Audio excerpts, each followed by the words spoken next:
अस्सलाम वालेकुम viewers, welcome in my channel. कुछ ऐसी टिप्स आपके साथ शेयर करेंगे जिस पे आपका 1 रुपया भी खर्च नहीं होगा और आपके लिए बहुत ही ज़्यादा फ़ायदेमंद होने वाली हैं। तो चलिए पहली टिप की तरफ आते हैं।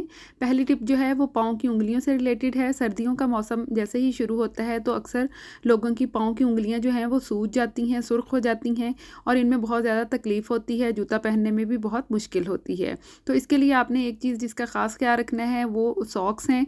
एक दिन आप जो सॉक्स पहने वो अगले दिन ना पहने, क्योंकि एक दफ़ा पहनने के बाद उनमें से स्मेल आनी शुरू हो जाती है। जो लोग बार बार वही सॉक्स रिपीट करते हैं उससे ये उंगलियां आहिस्ता आहिस्ता स्वेल होती रहती हैं, तो और बहुत ज़्यादा इसका सीवियर रिज़ल्ट आता है।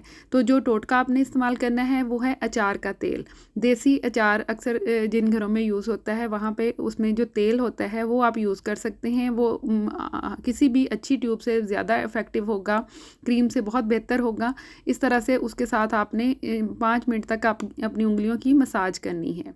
ये देखिए, दोनों हाथों से आप इन उंगलियों को हल्के हल्के हाथों से इस तरह से रब करेंगे अचार के तेल के साथ। इसमें काफ़ी ज़्यादा न्यूट्रिशंस होते हैं जो जिससे इसको बहुत ज़्यादा फ़ायदा होगा। जो स्वेलिंग है वो ख़त्म हो जाएगी और जो रेडनेस इन पे आ जाती है वो भी ख़त्म हो जाएगी। 3 दिन आपने ये टोटका अप्लाई करना है और आप देखेंगे कि आपकी उंगलियां जो हैं वो बिल्कुल पहले की तरह हो जाएंगी। ना इनमें कोई तकलीफ़ होगी, ना स्वेलिंग होगी और ये बार बार ये प्रॉब्लम भी आपको नहीं आएगा। इस तरह से 5 मिनट मसाज करने के बाद आपने टिश्यू के साथ इसको साफ़ कर देना है और फिर नीम गर्म पानी में नमक डाल के उसके साथ आपने उंगलियों को वॉश कर लेना है। जस्ट 5 मिनट आप इसको देंगे तो आपकी जो उंगलियां हैं वो बिल्कुल पहले की तरह अच्छी हो जाएंगी और आपका मसला भी हल हो जाएगा। तो चलिए आज की दूसरी टिप की तरफ चलते हैं। आज की दूसरी टिप जो है वो बनाना को लेके है। सर्दी के मौसम में केले काफ़ी ज़्यादा यूज़ होते हैं। जब हम इस तरह से पके हुए केले लेके आते हैं तो वो 1 या 2 दिन में ही एक्सपायर हो जाते हैं। इनकी स्किन जो है वो बिल्कुल ब्लैक हो जाती है और ये बच्चे फिर उनको खाना पसंद नहीं करते। तो जो इतने पके हुए केले हों उनको आपने किस तरह से सिक्योर करना है कि आप 1 हफ़्ते तक इनको चला सकें, ये ख़राब भी ना हो और बच्चे भी इनको पसंद करें।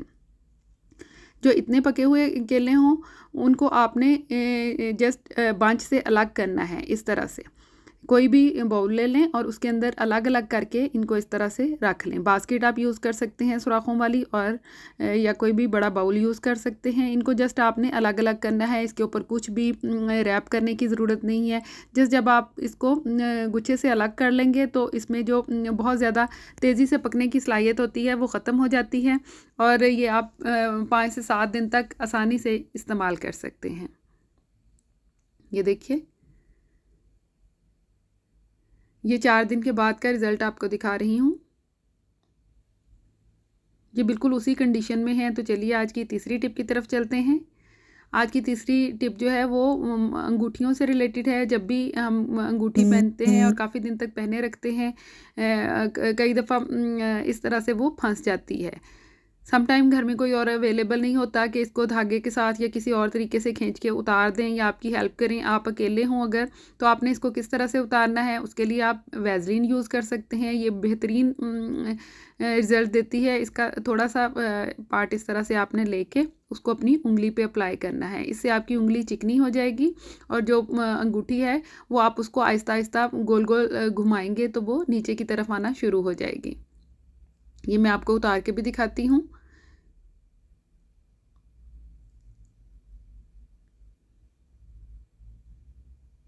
आप इसके लिए सोप भी यूज़ कर सकते हैं, कोई भी हैंड वॉश लगा के, तो उसको उसके साथ भी इसको आहिस्ता आहिस्ता नीचे की तरफ कर सकते हैं। लेकिन वैसलीन जो है वो सबसे ही बेहतरीन रिज़ल्ट देती है। इससे आपके स्किन पे कोई स्क्रैच भी नहीं आएगा कि ये आपके स्किन कट जाए। वैसलीन की वजह से स्किन भी बिल्कुल महफूज रहेगी और अंगूठी भी जितनी मर्जी फंसी हुई हो आहिस्ता आहिस्ता नीचे की तरफ आती जाएगी। ये आप देख सकते हैं बहुत ज़्यादा इसमें ये अंदर की तरफ धंस चुकी है स्किन में, लेकिन थोड़ी सी वैसलीन अप्लाई करने से ये देखिए आहिस्ता आहिस्ता घुमाते जाएं। जस्ट 1 मिनट लगेगा और ये रिंग बाहर आ जाएगी। ये देख सकते हैं आप, और ये निशान भी आप देख सकते हैं कि कितनी बुरी तरह से ये फंसी हुई थी। जस्ट वैसलीन से ये उतर गई है। चूड़ियों के लिए भी आप यही ट्रिक अप्लाई कर सकते हैं। अगर चूड़ियाँ आपके हाथों में फंस जाएं, मेटल की चूड़ियाँ, कांच की चूड़ियाँ, तो उसके लिए भी आप ये ट्रिक अप्लाई कर सकते हैं। तो चलिए चौथी ट्रिक की तरफ आते हैं। ये स्विच बोर्ड को लेके है। अक्सर स्विच बोर्ड हाथ लगने से और बार बार यूज़ होने से मैले हो जाते हैं, कई दफ़ा बहुत ज़्यादा गंदे हो जाते हैं, इन पे दाग धब्बे पड़ जाते हैं और इनसे इन्फेक्शन भी आगे कन्वर्ट होता है। हमें इनको डिसइंफेक्ट करने की भी ज़रूरत होती है, लेकिन यहाँ पे बेसिक मकसद जो है वो सफाई है। इसको साफ़ किस तरह से करना है, तो घर में मौजूद एक चीज़ हम यूज़ करेंगे। ये मेरे पास एक्सपायर सैनिटाइज़र है। सैनिटाइज़र कोविड के दिनों में बहुत ज़्यादा स्टॉक जमा हो गया था, तो ये पड़े पड़े का एक्सपायर हो गए हैं। तो अब इन का एक बेहतरीन यूज़ यही है कि इससे आप स्विच बोर्ड साफ़ कर सकते हैं। ये बहुत ही ज़बरदस्त क्लीनर के तौर पर काम करता है। आप इसको अप्लाई करके चेक कर सकते हैं। ये मेरे पास जेल है और ये एक टिश्यू की चंद लेयर्स ली हैं मैंने और उसके ऊपर लगा के हल्के हल्के हाथों से इसको इस तरह से रगड़ देना है। इसके ऊपर जितने दाग धब्बे होंगे, मैल कुचैल जमा होगा, वो सारे का सारा अच्छी तरह से साफ़ हो जाएगा। जस्ट 2 से 3 दफ़ा आप इस तरह से रब करेंगे हर हिस्से को, तो आप देखेंगे कि ये कितनी अच्छी तरह से नीट हो गया है और इन्फेक्शन भी ये आगे नहीं कन्वर्ट करेगा, यानी ये जरासीम से भी पाक हो गया है, क्योंकि सबने इसको हाथ लगाना होता है। तो चलिए अगली ट्रिक की तरफ चलते हैं। ये सर्दियों में ये टोपियाँ काफ़ी आजकल यूज़ हो रही हैं, कैप्स बच्चों की, बड़ों की, तो उन पे थोड़ा सा यूज़ के बाद ही उनकी जो वूल की कैप्स होती हैं उनके ऊपर बूर आनी शुरू हो जाती है, तो वो देखने में बहुत पुरानी सी लगती हैं, अच्छी नहीं लगती और बच्चे भी फिर इनको लेना पसंद नहीं करते। तो इसकी बूर को साफ़ करने के लिए बहुत ही ईजी सा ट्रिक आपके साथ शेयर करती हूँ। ये मैं सेफ्टी यूज़ करने जा रही हूँ, ये आमतौर पर हर घर में होती है। इसको इस तरह से हल्के हल्के हाथों से नीचे वाले हिस्से को एक हाथ से खींच के रखेंगे और दूसरे हाथ से इस तरह से सेफ्टी के साथ इसको बुर को जो रिमूव करते जाएंगे। ये मैं आपको दिखाती हूँ कि कैसे बुर उतर रहा है इससे। ये देखिए, ये बुर सारा उतरता जाएगा और टोपी बिल्कुल नए की तरह क्लीन हो जाएगी। ये वाला ट्रिक आप बाकी वूल के कपड़ों पे, कोट पे, जीन्स पे भी इवन अप्लाई कर सकते हैं।